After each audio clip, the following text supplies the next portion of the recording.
হঠাৎ করেই মাঝ রাস্তায় বাইকটা খারাপ হয়ে গেল। রাধে রাধে ভিউয়ার্স, আমি রবিন। মেনলি একটি কমার্স কোম্পানিতে আমি কর্মরত এবং তার সাথে আমি জিম করি। সন্ধ্যেবেলা বেরিয়ে পড়েছিলাম নিজের জিমে যাওয়ার জন্য। আর বাইকটা চালাতে চালাতে আমার হঠাৎ করেই যে ক্লাচের সব তারগুলো কেটে যায়। ভাগ্যক্রমে একটা গ্যারেজ সামনে থাকায় সেখানে গাড়িটা দিয়ে চলে গেলাম আমি ব্যায়াম করতে।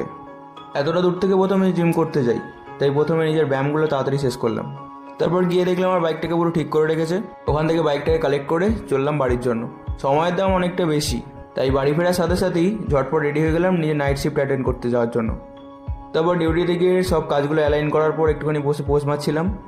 এই যে স্পিকার আর এর বাজার গানগুলো আমাদের সারা রাত রাজ্যে খুব সাহায্য করে। তারপর সারাটা রাত নিশাচর প্রাণীর মতো ফ্লোরের মধ্যে ঘুরতে ঘুরতেই সময়টা চলে যায়। আর রাতের ডিনার ব্রেকের থেকেও বেশি এই জিনিসটা আমার কাছে অনেকটা ইম্পর্টেন্ট। আর এইভাবেই রাতের অন্ধকার কেটে গিয়ে দিনের আলো নেমে এলো। আমিও বেরিয়ে পড়লাম নিজের বাড়ি ফেরার জন্য। কুয়াশা ভরা সকালটা দেখতে যতটাই সুন্দর, আর সেটা সহ্য করা ততটাই কঠিন।